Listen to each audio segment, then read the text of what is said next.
We're going to be coming together. It's really cool to have about 50 students here who are all studying entrepreneurship. We'll all be coming up with a variety of business ideas, and everybody. What's up, peeps? We're giving a little seminar here. So you guys have to bounce ideas off of outside here. We'll be together for probably 3 to 4 different activities. We'll be doing some of the field trips together.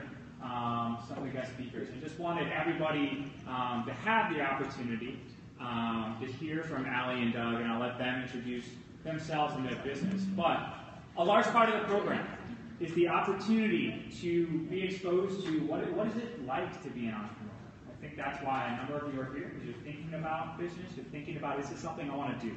And one of the best ways to learn about that is to listen to people who are doing and to ask them questions. And so Allie and Doug have been so kind to come in and to share a little bit about what their business is, how they got into entrepreneurship, some of the lessons that they've learned along the way as entrepreneurs, and then we'll have a chance at the end for some Q&A, so you guys have a chance to ask them whatever you might be wondering. We'll be here for about an hour or so, and then Mr. Myatt's group will head back, and my group will stay here. Cool? So I'll let you guys sort of take it away, introduce yourselves. Awesome. Okay, well, I'm Allie. And I'm Doug. And we weren't just talking randomly to the iPad. Yeah. We're going to go into that in a minute. Well, just real quickly, how many people in the room have heard of Periscope by a show of hands? I love it. You love it? Yeah. 2? Is that it? 3? We got 3 people that have heard of Periscope? 4? Some kind of? 5? Ish. Okay, so we have a few people that have heard of Periscope. So just real briefly, because we're going to get into this a little bit later when we start to talk about online marketing and how to market your business and how to build a business as an entrepreneur.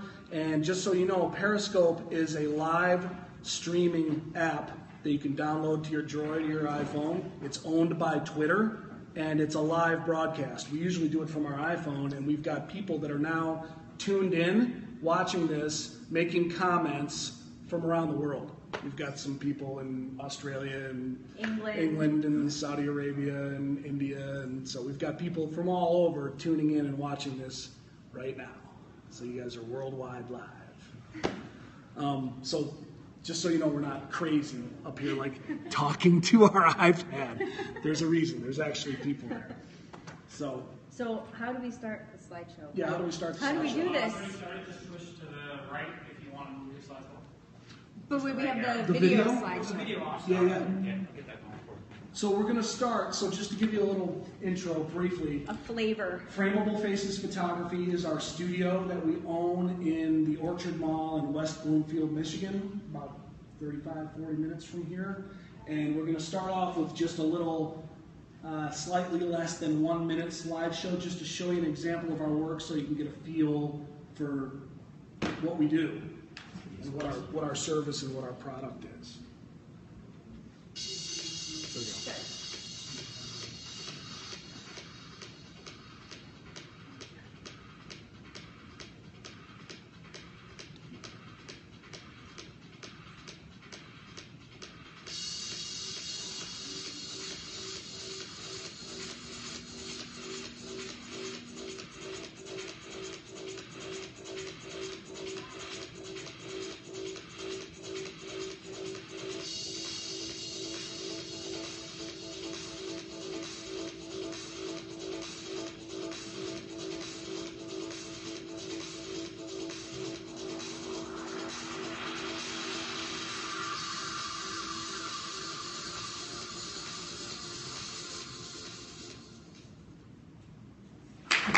Thank you.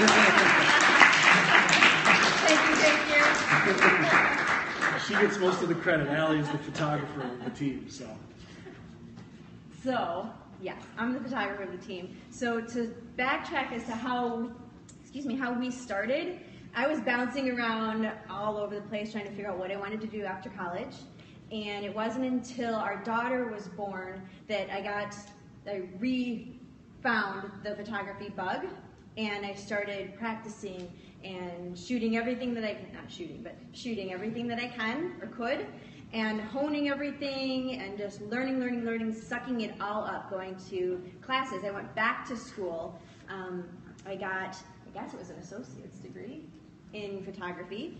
And I went to lots of conventions and took lots of online classes and just soaked up as much as I could to grow it into a viable business.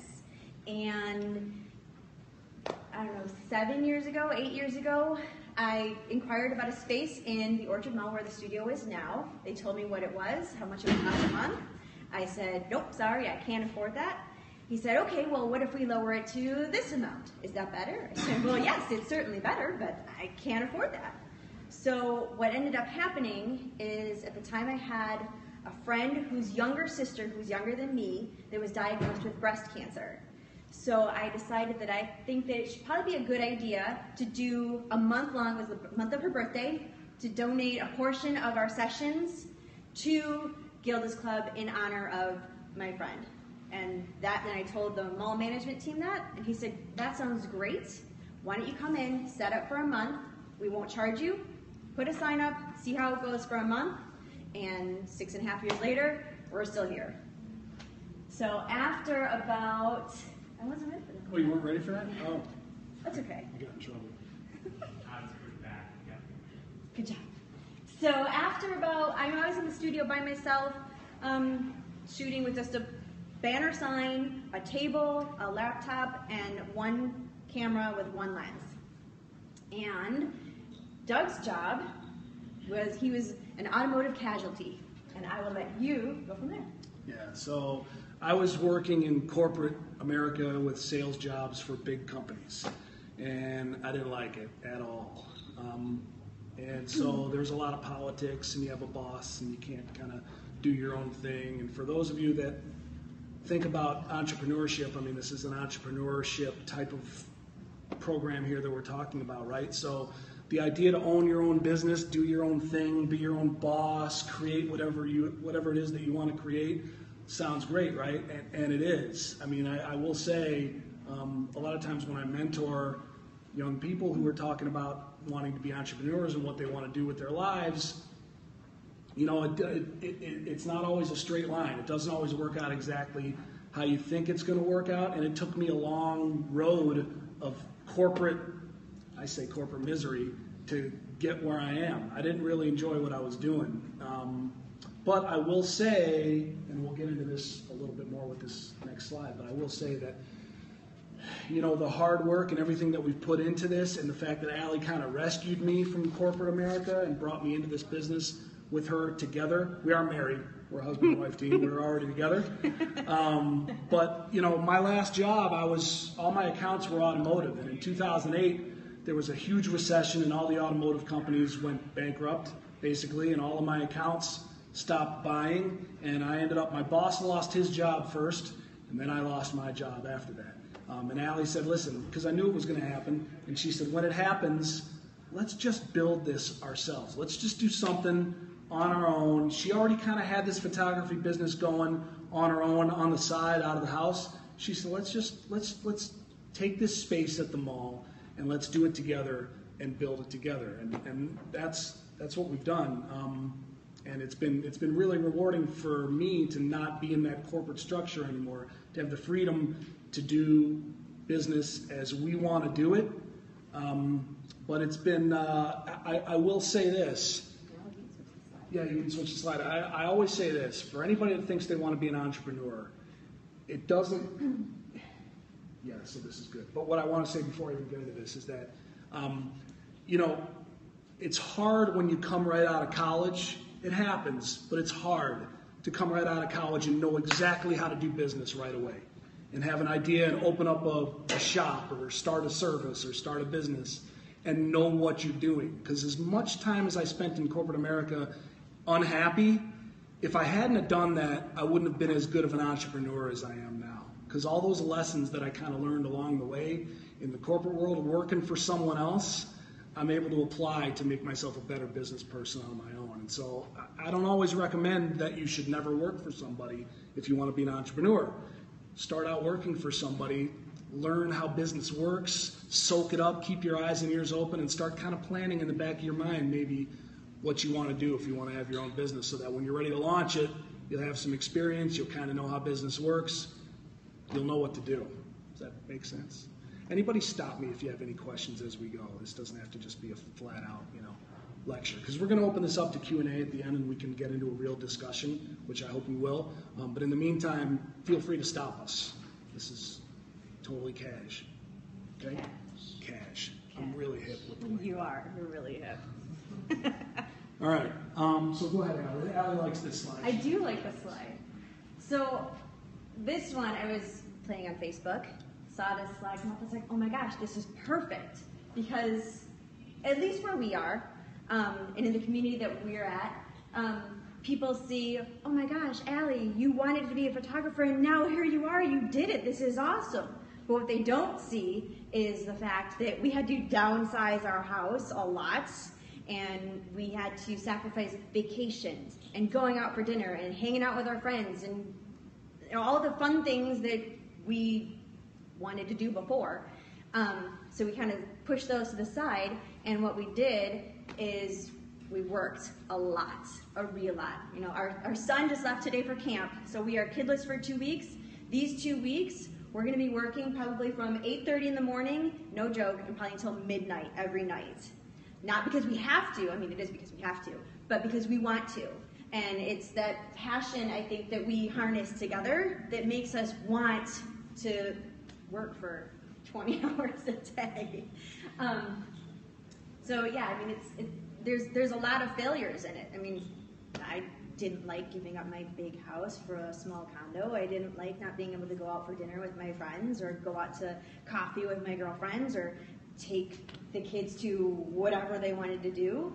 But I think that in doing that, it's such a huge lesson for them to see that by busting our butts and putting in all those hours and time, that we're able to make something really big, and that we can be really proud of, and have our kids say, yeah, my parents are frameable faces. Yeah, it's not as glamorous. Being an entrepreneur and a business owner is not as glamorous as you might think. And for the first couple of years when we started this and we were really struggling, what? I know what you're going to say. Oh, well, we were really struggling trying to get the business off the ground. My standard line when people would be like, oh, you guys are doing a great job. This must be great for you. How's it going? And I'd say, listen, it's great. And actually, I'm a lot happier now broke than I was when I was miserable making money, which might sound completely backwards and ridiculous, but it's so true. And I used to say, and hopefully I won't be broke very long if this thing works. If we build this and the business is successful, then eventually I'll be happy and I'll have enough money to, pay my bills. So we've kind of started to get to that point finally about 6 years in, where we've had a lot of success. And we're going to talk about some of the ways that we did that and give you some ideas and some things to think about that you can start doing now that will serve you well down the road if you think you want to be an entrepreneur. Jordan. Hey, Jordan. Hi, Jordan. Hey. Jordan, I wasn't gonna clap. That was all him. It's all good. We know Jordan. So it's on. Okay, you want to flip? Yes. Oh. Kind of already talked about kinda that. already That's talked why about I thought, yeah, so we'll skip that. Okay. We can talk about this. Yes. Okay, so I do all the photography. I do all the editing. So from the portrait session, so obviously I take the pictures. I'm the artiste. So I'm the one that connects with the little kids, or that's funny, or the high school senior, or the families. It's them connecting with me, which is kind of an art in and of itself, because if you've got a camera in front of your face, there's no eye contact and you can't see, and they can't see you to know what's going on. So I've kind of mastered the psychology, if you will, of connecting with people with a camera in front of my face. So be it me moving off to the side or whatever. So that's basically my role. So I do all the photography. I do all the culling of the images. In a normal portrait session, I probably shoot 300 frames. I narrow those down to roughly 40-ish, 24 to 40-ish. and then I retouch all of those. So in the ordering process, I'm able to, if there's two images that are similar, I'm able to say to the client, you know what, I like this one better for this reason, and 9 times out of 10, I'm like, oh right, I didn't see that. So, you know, I connect with the images and I bring, you know, myself and my personality, if you will, to them in their images, and it's kind of like that connection. Right? Yep, yep. What do you do? What do I do? I'm in charge of the social media and the marketing and the sales. Okay, so what I do a lot of my day, all day long, is I sit in front of my computer and hang out on Facebook, Twitter, Snapchat, Vine, Instagram, my blog, my website. That's what I do for a living, right? How many people here? And so I'm going to talk about that a little bit, because this is really important. This is the part that I really want to get into a little bit here. So who here, how can I put this to you? So while you're doing this, I'm going to attend to this. That's fine. Who here uses at least one social media platform on a daily basis? Keep your hands up if you use 2. If you use 3. If you use 4. Think about the ones you use. Still a lot of hands. 5. 1 hand left. 2 hands left. 3. Not quite. 2. 6. Okay, so you guys are the co-champions. So which ones do you use? I use Facebook, Twitter, Snapchat, Instagram, LinkedIn, and that's 5. No Vine? I don't use Vine. You don't use Vine? Does anyone use Vine anymore? There's still some people who use Vine. What about you? Are they the same 5 for you? Sorta. Like Twitter, Facebook, Snapchat, Instagram, and Vine. Okay, Twitter, Snapchat, Instagram, Facebook, and Vine. Okay. Do you make Vines or you just revine? I read them. You revine. Do you make? Oh, you don't use Vine. I read some. Who makes Vines? Anybody? You make vines. Well, I Can make. you explain what Vine is for those who don't? For those who don't, does anybody here not know what Vine is? Everyone knows what it is. Oh, you? Okay. Vine. Okay. That's good. And there's a reason we're having this discussion, because you guys are all, this is really important stuff, and I'll transition into why in a minute. But Vine is owned by Twitter, and it is a video platform with 6-second videos. They're only 6 seconds long. But you can do stop action with them, or you can break them up into 3 2-second clips, and it just loops 6 seconds over and over and over again if you watch it. And so you can people have gotten really creative with that format, even though it sounds really limiting. Like, well, what would you do with? Why is it only 6 seconds? How could you make a video in 6 seconds? You'd be surprised. And so a lot of people like to revine a lot of these really funny, humorous vines. But it's owned by Twitter. And Periscope is also owned by Twitter, the one that we talked about at the beginning. Periscope just started in March, just came out. So pretty soon you'll probably start hearing about it. Like, anybody here listen to John Mayer or Michael Franti? Any fans in the room? Couple, kind of? Well, Michael Franti, Spearhead? Do you guys know who Spearhead is? You know who Michael Franti is? Yeah, some people know who Michael Franti is. Anyway, these guys are on Periscope, and like John Mayer the other night did a Periscope where he was just sitting at his house, just jamming acoustic on his guitar. And people, you can tune in and make comments and interact and engage with one of your favorite Kind of artists. like you're hanging out with John Mayer In his house, just jamming, just impromptu, live, watching on your iPhone. So anyway, Periscope and Vine are both owned by Twitter. So Twitter's got a pretty powerful trio, of platforms right now. Okay, so everybody here uses social media, and almost everybody here uses 2 or 3 of the platforms, right? So what do you use it for, Co-Champ?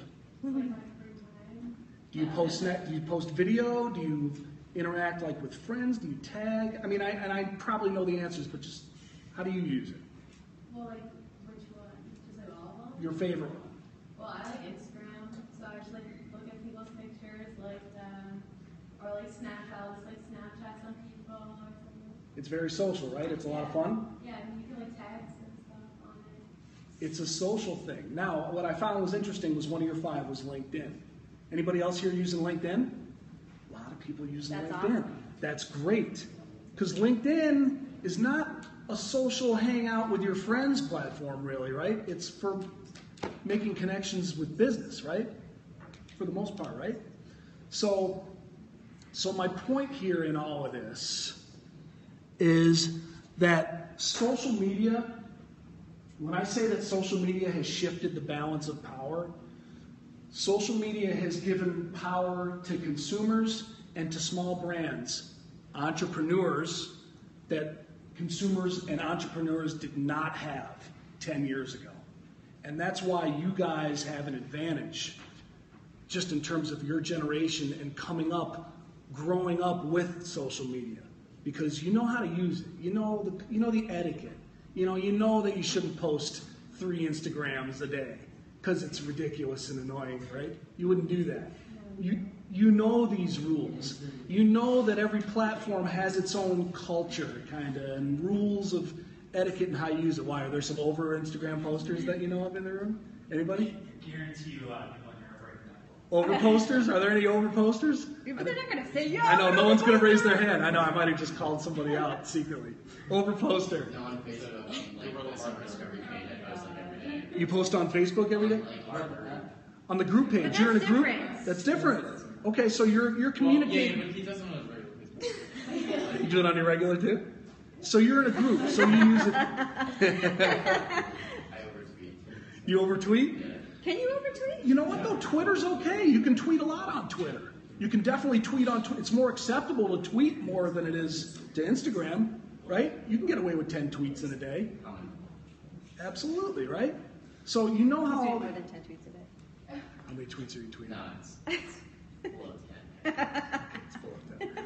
Cool. Doug, can you talk a little bit about, so I guarantee for all of your business plans that are out there, every one of them says we will market ourselves on Facebook, Instagram, Twitter, which is great. However, there's also created a lot of noise, right? There's so many people who are posting and it disappears so quickly Yep.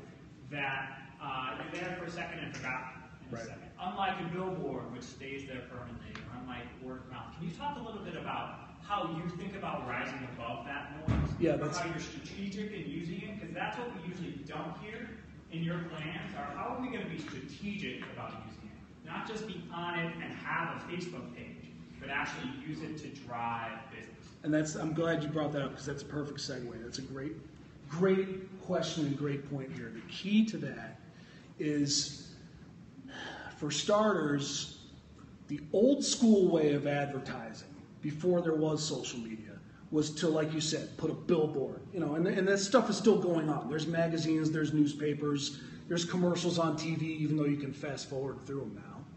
There's billboards out there, and you pay money to just put it out there and blast it and hope that people see it, right? And there are kind of old school mentality businesses that don't quite get social media yet that are still applying those same tactics to social media. Okay, they're using old school advertising in a post-advertising age. In other words, they're just putting ads out on Facebook, or they're just trying to sell. If they have a sale, 20% off this month, and they post it on Twitter or Facebook, and that type of stuff, like you said, disappears because it's not interesting. It's boring. An advertisement is boring. Who cares? But as a brand, and this is what I want you guys to start to think about, because right now you're using social media to hang out and socialize with your friends for the most part, as you should, and that's fun. But if you think about the brands that you really love, whether it's a restaurant in your neighborhood, or whether it's a clothing line that you wear, or a band that you like, or an artist, whoever it is, if you think about the ones that you like a lot, when you walk into their store, you like the vibe, the best companies get that as a brand, when you're on social media, you need to act kind of like a person. And that your brand should have a voice, and that you should make a point of engaging with your following and with your fans and talking to them and tweeting back to your customers. And that is what allows you to rise above it, because now you're providing some value by having real connections with your followers as a brand. And on top of that, as an entrepreneur, when I say that, social media has kind of shifted the balance of power, this part right here, when I talk about content creation and curation, providing value, writing, blogging, engaging, that's how you rise above. Hone your skills as a writer. And the best brands and best entrepreneurs, small brands, are the people that can tell a story and know how to write and can blog and talk about their business and talk about stories that revolve around their clients. Things that actually will teach. When you see an ad, that doesn't teach you anything. All it teaches you is that there's a 20% sale going on this week. You didn't learn anything from that. But if somebody can teach you, like from our perspective, if I can post an article on my blog, 10 ways to take better pictures, and share some of my knowledge as a photography studio, somebody will see that and they'll think, oh, I want to know how to take better pictures. That's really cool information. And they read it, and now they've learned something. And that's how people will connect to you as a business. Question? I just think that technique was used a lot, and now people are starting to think of them as clickbait articles, and they're starting to avoid that because they'll read it, they'll say, oh, like 10 ways to better your photography skills, and they'll just end up being useless. They just want to get clicking. So do you think that's going to change, like that kind of advertising is going to change in the future? I think I think it boils down to the quality of what you're posting.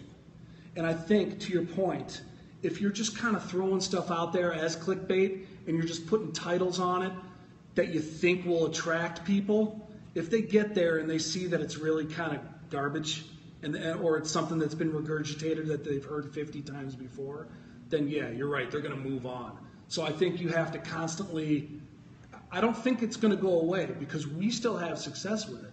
But, if I can kind of toot my own horn or pat myself on the back, I put a lot of thought into the stuff that I write and that I put out there. So as I'm going about my business, as new things come up in my business or in my industry, and maybe a new social media platform comes out that I think will help people communicate through pictures with people, if I can write something about that over time, if the quality is there, people will stay and read it, and they'll remember that they learned something and they'll come back. So I think it still comes down to, is the quality of your content worth a damn? If it's not, then you're right. It's not going to help you. But I think if your quality is good, people will find it. Because word of mouth will happen. People will read something and they'll say, wow, this is a really good article. And then they'll share it with their friends who trust them. And then their friends will read it because their friend they trust shared it. It's just a word of mouth thing. If that answers your question. To go on, no, thanks. To go on from that, we have not done any paid advertising at all. We have not paid for anything. All of our advertising has been we grew our business through Facebook. That's really how we did it. So when we photograph a high school senior, we will post that picture of our high school senior. One of us has to personally tag him or her. And once that person's tagged, everybody that's in their friend list will see that photo has been taken and Lacey has been tagged in a photo. And everybody's going to go back and click on Lacey's photo. And if Lacey looks awesome, then chances are those people are going to go back and say, hey, Mom and Dad, I need to go to Frameable Faces because they made Lacey look amazing. Meanwhile, one of our viewers in Hampton, Virginia just said, OMG, Doug used a bad word. Because I said, damn. But, I mean, that's the thing. Periscope is new. Social media is constantly evolving. And if you can get in on the cutting edge stuff and know how to use it and constantly be pushing the boundaries and improving yourself, people will recognize that. You'll connect with people. So, yes, I did say damn. Damn it. Okay, move along. All right, are you good here? He's a friendly troll. We like Tony. Yeah, that's good. Troll. We'll go into trolls in a minute. Yeah, right. So, right, this is, yeah. So you go. You're kicking it. Well, I don't want to take over. No, you I go. want to completely take over. It's all good. All right. I'm the face. You're the brains. It's all good. Right. She is the face, right? Yeah. Okay. Awkward. Okay. So into the future, staying ahead of the game, and that's kind of what we were just talking about. But you know, entrepreneurship, when you own your own business, it is incumbent upon you because it's always a rat race. There's always somebody that's going to come along that's going to try and take your piece of the pie and beat you and be better than you. So you need to constantly try to stay a step ahead. I mean, Periscope's a prime example. When it comes to marketing, on my end of it, every time there's a new social media platform that comes out that I think we can use, I'm looking at it and I'm checking it out and seeing if I can make it work. And I'm always, this just came out in March. We already have 1,000 followers. We've got a bunch of people watching this broadcast right now. I don't see a lot of other photography studios doing that right now. And what's cool about that, yes. How did you find it? I found it because a buddy of mine sent me a text and said, hey, have you heard of Periscope?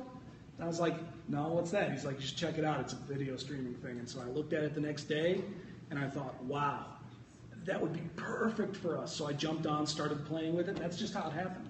A buddy of mine told me. And what was the point I wanted to make about that? You're talking about social media, and anytime there's a new platform, you jump on it if it makes sense. For what?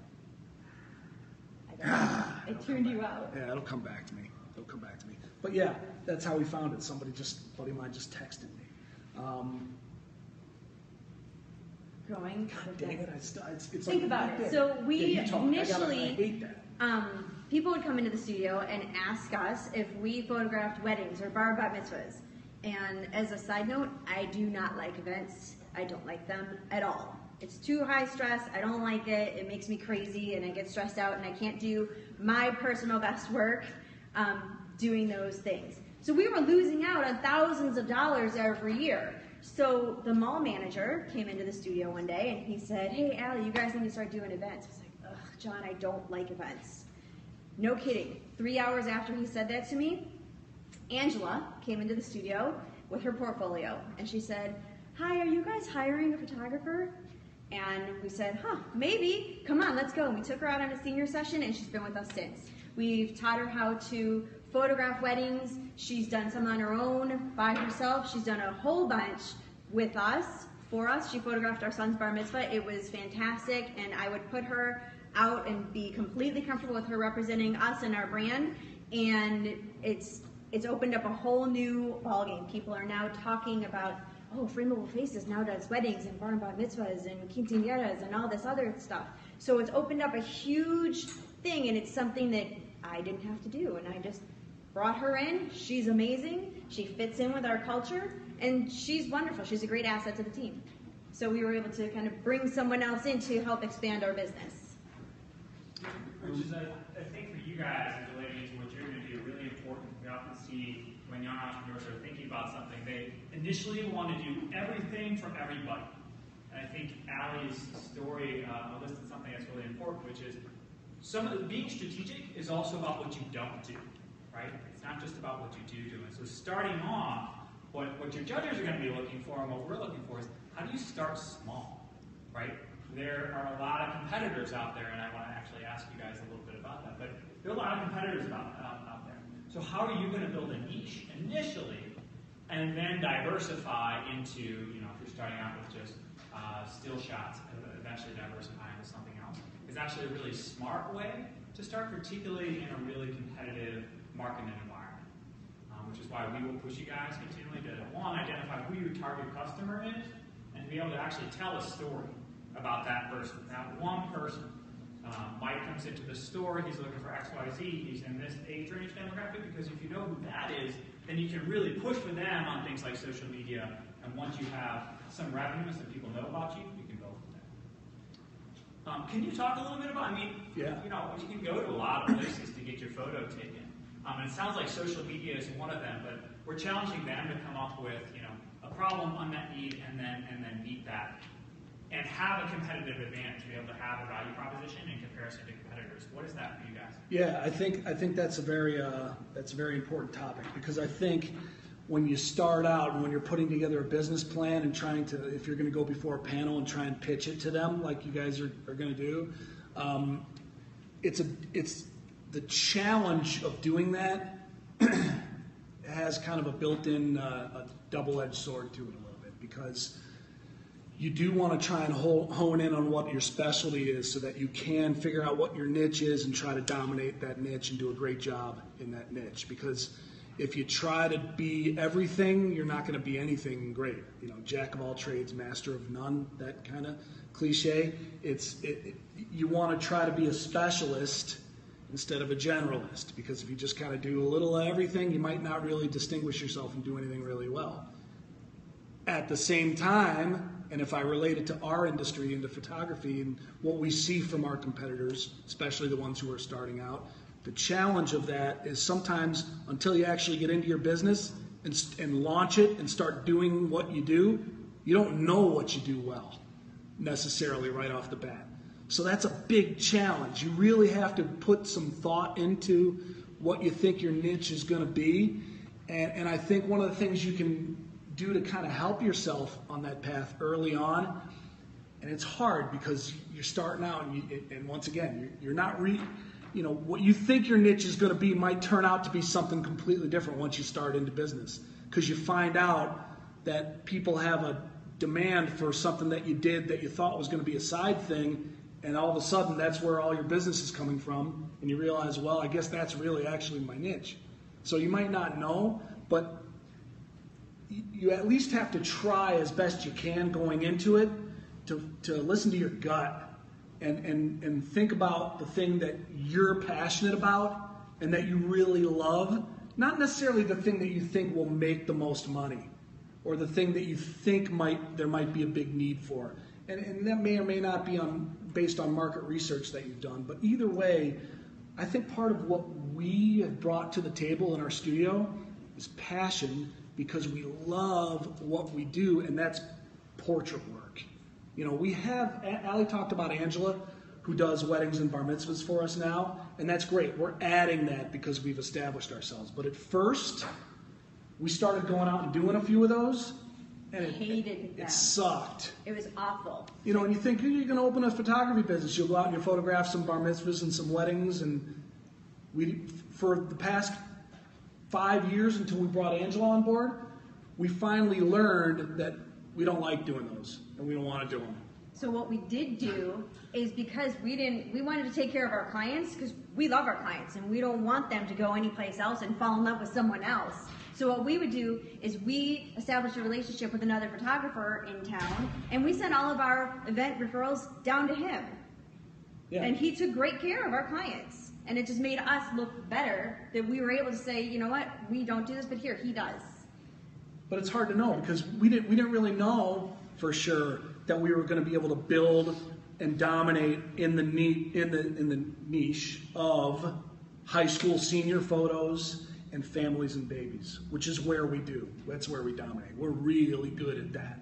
And that's pretty much what we stick to. But when we started out, we didn't know that we were going to be able to grow that piece of it so strong as we've done, and we went out and we tried a little of everything. And a lot of photographers, when you see them, when you look at their website, because a lot of photographers now will follow our stuff on social media because they want to learn from us and they connect with us, and we'll go to their website and we'll see it, and it'll say specializing in weddings, bar mitzvahs, seniors, maternity, kids, newborn babies. They specialize in everything. Well, no, they don't. You can't possibly be good in all of those things.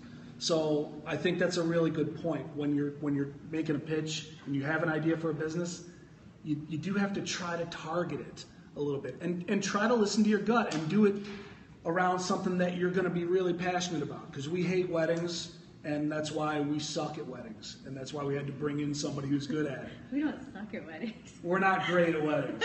It's not our strength. We don't suck at anything. But it's not our strength. We actually love high school seniors. We went to high school together at North Farmington. Raiders. Go Raiders. And our studio is 2 miles down from our high school. We loved high school, so when you marry someone that you went to high school with and you set up shop 2 miles from your high school, you kind of never totally leave high school. And we love high school seniors. And because we love it, I think we make the experience for our clients really, really good because we love what we're doing, and so that's why you'll be able to overcome some obstacles in getting a business off the ground if you pick a niche that you know you're going to love doing. So, but you do have to try to make it targeted, and that's where the challenge is. Yeah. Questions about any of that? Anybody? Just any questions that you guys Yeah, because I mean, this is pretty much. I think that's it. We're pretty much done with See? what we had to present. Yeah. So you can ask anything, really.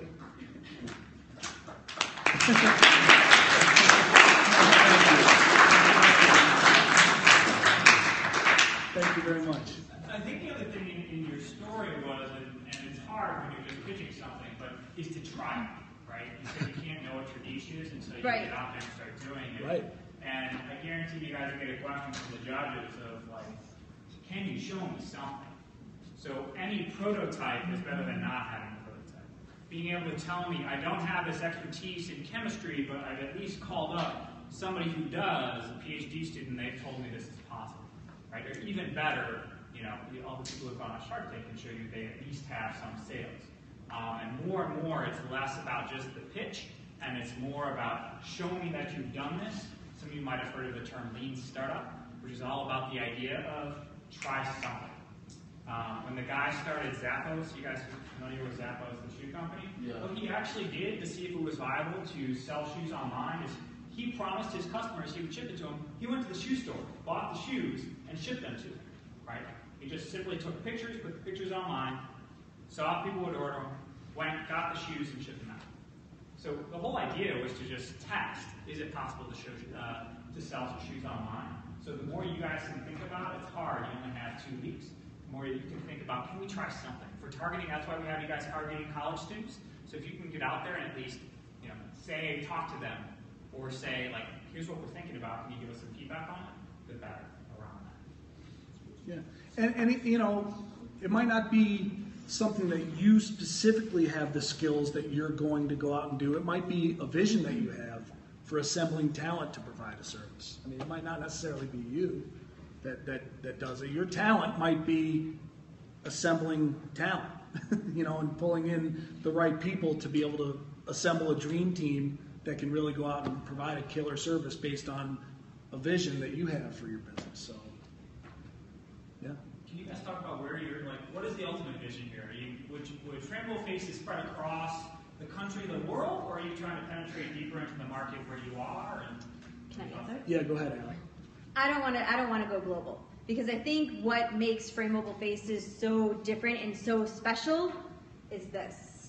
And there's no one that's going to be able to replicate me, Doug, and me and Doug together. That's just not possible. So what I would like to do is just penetrate more into the Detroit market and be known as, or become, the leader in the best senior photos and the best family portrait photographer, the best baby photographer. I just want to be the best portrait photographer in the Detroit area and just grow the studio, make it bigger physically, where we can have different sets, different places in the studio for how we conduct our business, a shooting space, or a consultation room, an ordering room. So that's my goal. Yeah, well, and I think, and we have a structure in place, and I think this is important. I think, well, I'm like the lights in my eyes.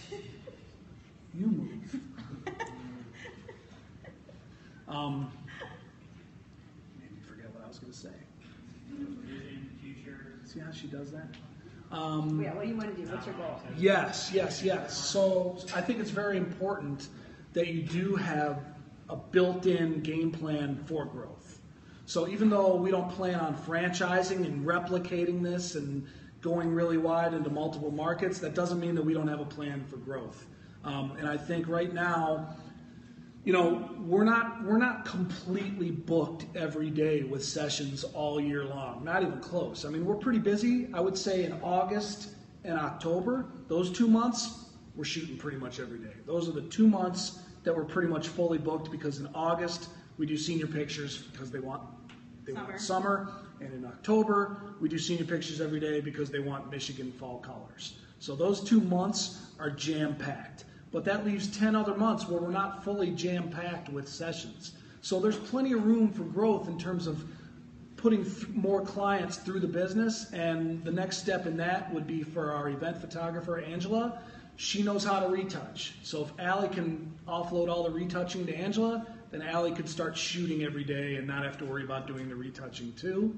And then if Angela's shooting events on the weekends, that would be a whole other stream of revenue to bring in. So both of those two things got to the point where they were firing on all cylinders. The ceiling is high enough for us to get where we want to be.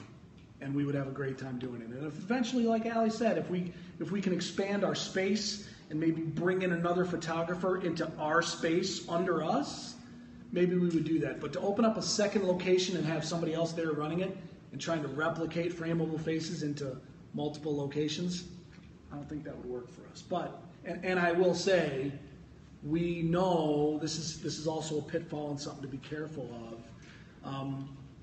This is a cliche, but cliches are cliches because they're true. It's not a sprint.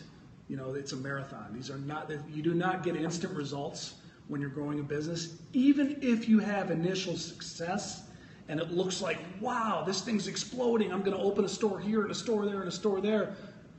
We know people personally in the last 5 years that did this, that looked like they were going to take over the world, and they opened up a ton of locations and they were killing it. And then all of a sudden, the market conditions changed a little bit.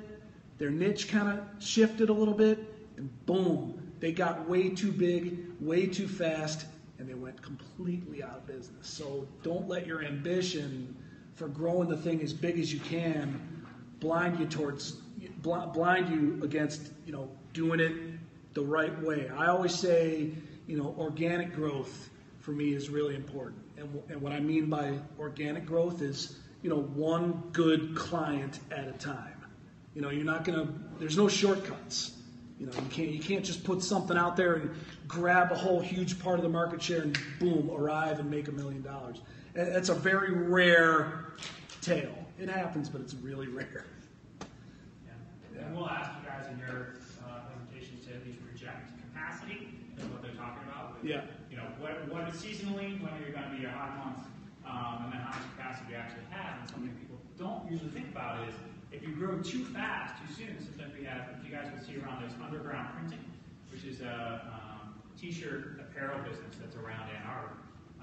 Sometimes we'll bring in Rishi, who founded it, and he'll talk about the challenge of, they have this decision, do we take this license and actually print? This is back when the Pistons were actually good, and they got the potential to make, it was like, you know, 10,000 shirts. And it actually sometimes is bad to have the opportunity for growth and to take it when you're not ready for it, because if the quality's not there, or you're not really ready to actually produce and you can't deliver on it, your business reputation will take a hit and can go downhill from there. Other questions? What else? Choices? Questions about social media? Yes. What do you think was your biggest learning experience or like failure that helped you in your business? In the business itself, since we started it? Yeah. That's a great question.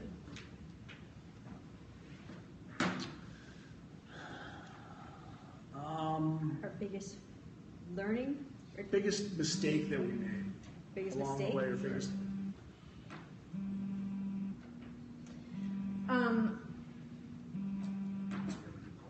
Okay, think of so one off the I top can of think my of one head. off the top I of my don't know head if it's too. the biggest. Which do you think? Pricing structure. That's not what I was going to say, but that's a good one. It took us, once we started to really hit it with seniors, and there started to be a buzz about seniors, the first year that we really got flooded with a lot of high school seniors, we didn't realize until too late that our pricing structure was really flawed.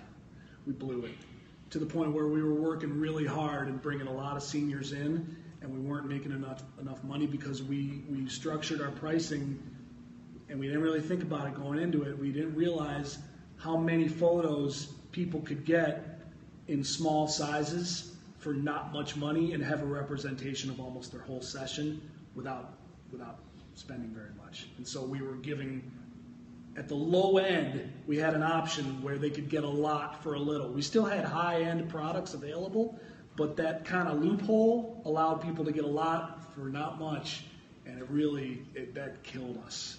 That really hurt because we worked really hard that year and didn't make a lot of money. And then we had to fix it and in fixing it, when you fix a whole it, new set of problems. Because all of a sudden now your prices look like they've really jumped because of the restructuring, and then you have to kind of deal with that. So that was a pretty big mistake. We're still fixing that mistake. And it's been, we're coming close to having it fully rectified, but it's still getting fixed. Yeah. It's But still getting that fixed. was a huge mistake. Yes. I have a question for you, but how hard was it sacrificing money over happiness? It was really hard. Really, really hard. Money over Sacrificing money for happiness. It was, scary hard. To the point where there were a lot of, like sleepless nights. Like I'd wake, and it's really, like you wake up in the middle of the night and you start having doubts about, is this going to work? Like, are we going to make it? And if we don't make it, then what am I going to do? Like if we, and if I can't pay the bills this month and we don't get a lot of people booking in the next couple months, where's the money going to come from? And if there's no money, am I going to have to go back to work and get a job? And I don't want to do that. And like those types of, it's like a vicious cycle. That stuff kind of feeds, the fear like feeds off of itself. And that's kind of the mental struggle when things aren't going well. Because even though you're happy during the day in what you're doing all day long, see, that's the thing. From day one, I was never unhappy with what I was doing all day, which was a huge shift from corporate. I hated waking up on Monday morning and going into the office and putting on a suit and sitting through meetings with my boss and his boss. I hated that. And it was one of those things where I couldn't wait for Friday to come, and I dreaded Sunday night because it meant Monday morning was coming. It was awful, but I was getting paid every week. When I reversed that, I loved going into the studio and hanging out all day in the studio without a boss and making people happy and all that stuff was great during the day. And then at night I would come home and I'd go to sleep and I'd pop awake in the middle of the night and these things would just start spinning in my head about, are we going to make it? Are we doing the right thing? Did I screw up my life? Am I going to be able to put my kids through college? Did I fail as a parent? Like these crazy thoughts start going through your head. And that's, to a degree, it's almost a form of torture. That's the hard part about the struggle of starting out. As an add-on? I don't regret any of it. I would do it again. But it was hard, to answer your question in a brutally honest way. As an add-on, I think... Yeah, go ahead. I just want it's important to have, if you're not going to do it yourself, and I think that it's incredibly difficult to start and run and maintain a business on your own where you're doing everything in the business, I think it's incredibly important to have a partner that's the yin to your yang. Because when he would get into that personal struggle, I was the one that said, no, dog, we're doing this the right way. This is going to be good. We've got X, Y, Z off in the horizon. This is going to work. It's going to work. So yeah, we kind of pick each other up. So yeah, that's kind of the nice thing about being in business with your wife. That's a lot of couples come into the studio and they say, how do you guys work together? I'd kill my husband if I worked with him all day. But you know what? For us, it works. We have totally different jobs. So right. Yours is clearly the more fun one. What's your question? What do you mean? Probably last question. I thought there was a question. Yeah, there's a question here. So you're saying how it affected you and your life and your children, but how did it affect everyone else surrounding you, like your friends and then the community and extended family? That's a really good question.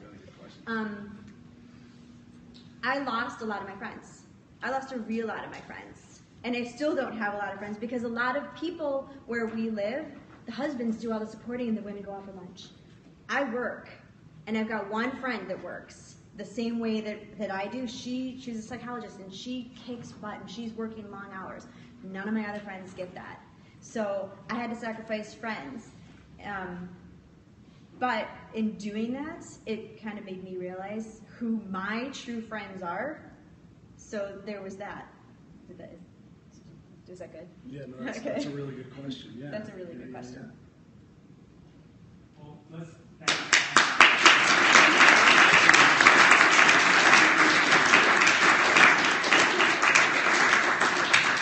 And thank you. You guys should all download Periscope because it's, I think, going to Check out this great audience we have here. Oh, I told them that we couldn't do it because we had no model release. Well, I'm just going to do it really quickly. I'm not going to. There, look at there. Yeah, those are all comments, and then the Yeah, so hearts these are people commenting. Can we put it up? Oh, we can't because it's on the. So these are people commenting. I can see them commenting, and I can respond to the comments. And these little hearts that are floating up the side of the screen, those are people tapping the screen, like giving little mini likes, kind of, so to speak. So yeah, it's a lot. But you know what? Like, what's that? Yeah, but like when you like a Facebook post, you can only like it once, and it's a like. Here you can give 500 hearts in a broadcast, and people accumulate millions of hearts. So it's not. Charge for a show? It's interesting that you asked that people are starting to do that. Brands are starting to sponsor people's shows the way brands sponsor TV shows. And so brands will pay a broadcaster on Periscope for product placement or to make an announcement about their product. So yeah, there is a way to monetize this platform. It's happening. That's a great question. Yeah. Thank you guys so much. If you Right. want to Thanks, everybody. Thanks for tuning in. Other questions?